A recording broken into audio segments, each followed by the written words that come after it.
शराब के मामले में एक इंस्पेक्टर सहित 5 पुलिसकर्मी को बर्खास्त कर दिया गया है। इन लोगों पर आरोप है कि शराब के नाम पर ये अवैध वसूली कर रहे थे। और एक खबर और थी कि ये बाकायदा शराबबंदी में जब्त गाड़ी के जरिए झारखंड गए और वहां जाकर शराब पिया, और इस आरोप में 5 पुलिसकर्मी को बर्खास्त कर दिया गया है। इस वक्त सीएम नीतीश शराबबंदी को लेकर घिरे हुए हैं, खासकर उस वक्त जब खुद विधानसभा अध्यक्ष ने यह कह दिया कि बिहार पुलिस शराब माफियाओं से मिली हुई है, जो 5 छोटे माफिया को पकड़कर पीठ थपथपा लेती है, लेकिन 95 के साथ मिलजुल कर करोड़ों की संपत्ति बना रही है। इस बीच खबर यह आई कि बिहार सरकार ने 5 पुलिसकर्मी को बर्खास्त कर दिया है। आपको बता दें कि 3 इसमें पुलिसकर्मी जो है वो नवादा के हैं और 2 कैमूर के हैं। इसके अलावा नवादा से एक और खबर है, जहां एक पुलिसकर्मी का इंक्रीमेंट जो होता है, जो वार्षिक वेतन वृद्धि होती है, उसको रोक दिया गया, क्योंकि इन पर आरोप था कि शराब के मामले में एक बाइक जब्त किया गया था और उस बाइक के चक्का का इस्तेमाल उन्हें अपने बाइक में कर लिया, अपने जो उनका जो बाइक था उसमें कर लिया, जिस वजह से उनका इंक्रीमेंट जो है वार्षिक वृद्धि वो रोक दिया गया।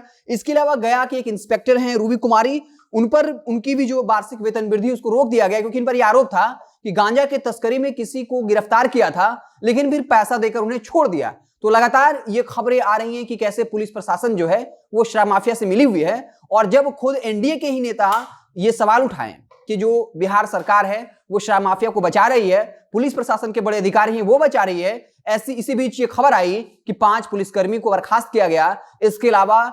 खबर आई कि कुछ और पुलिसकर्मियों का जो वार्षिक वेतन वृद्धि होता है उसे रोक दिया गया है। हमने आपको खबर बताया था, जहां पर एक ऑडियो वायरल हुआ, जहां पर 2 छोटे धंधेबाज ये बात कर रहे थे कि फला दरोगा ने 2 लाख रुपए लेकर एक बड़े शराब माफिया को जो है छोड़ दिया। इसके अलावा मुजफ्फरपुर से एक शख्स ने, जो मद्य निषेध विभाग के प्रमुख सचिव के पाठक हैं, उनको स्पीड पोस्ट के जरिए एक पत्र लिखा और ये कहा कि दरोगा साहब जो है वो उसे पैसे की मांग कर रहे हैं। वो कह रहे हैं कि जो शराब माफिया है उससे पैसे वसूल कर लाओ, और अगर पैसा वसूल कर नहीं लाते हो तो तुम पर कार्रवाई होगी। इसके अलावा खबर यह आई कि मगध रेंज के आईजी और एसएसपी को जो बर्खास्त किया गया, उनकी कुर्सी छीन ली गई, क्योंकि वो दोनों पर आरोप लग रहा था कि एक जो है वो शराब माफिया को बचा रहे थे तो दूसरा फंसा रहे थे, और जब वो एक शराब माफिया को फंसा रहे थे तो दूसरी तरफ आईजी साहब बचा रहे थे, जिसके चक्कर में आईजी साहब और एसपी साहब दोनों की कुर्सी चली गई। तो लगातार ऐसी खबरें आ रही, कई ऐसे ऑडियो वायरल हुए जहां पर दरोगा जो है वो खुद ये कहते हैं कि तुम हमें पैसा दो, नहीं तो हम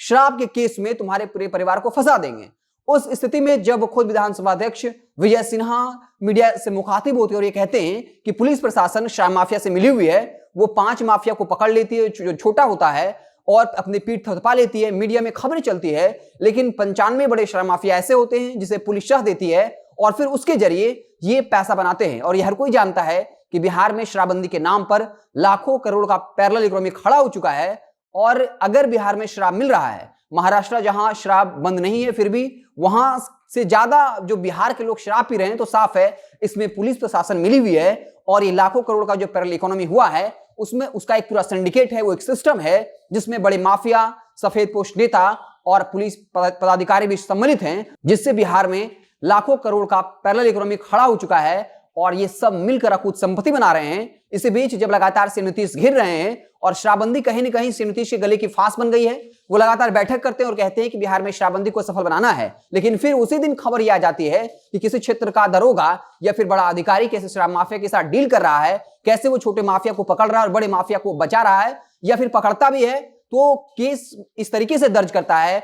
एविडेंस इस तरीके से देता है कि उसे जमानत मिल जाती है। लेकिन अगर कोई आम आदमी शराब की एक बोतल के साथ पकड़ा जाता है तब उसे सालों तक जेल में रहना पड़ता है। लेकिन बड़ा शराब माफिया पुलिस की गिरफ्त से बाहर होता है और इसको लेकर लगातार सीएम नीतीश की चालेदर हो रही है। और इसी बीच दबाव में कहीं न कहीं सीएम नीतीश ने 5 पुलिसकर्मियों को बर्खास्त किया है।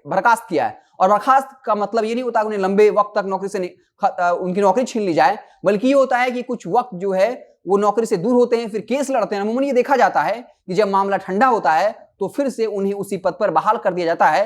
क्योंकि अंततः पुलिस के बड़े अधिकारियों को ही एविडेंस जो है अपने अधिकारियों के खिलाफ देना होता है और वो कहीं न कहीं उन्हें बचा ले जाते हैं। ये कई इस तरह के प्रमाण है, कई सबूत हैं। हालांकि खबर यही है कि 5 पुलिसकर्मियों को शराब के अवैध वसूली को लेकर या फिर जो शराबबंदी के दौरान जो गाड़ी जब्त की गई थी उससे झारखंड जाकर शराब पीने के आरोप में 5 पुलिसकर्मियों को बर्खास्त कर दिया गया है। तो आप देखते रहे जनता जंक्शन, जैसे ही कोई और बड़ी खबर आएगी तो हम उसे आपको अपडेट करेंगे। बहुत बहुत धन्यवाद।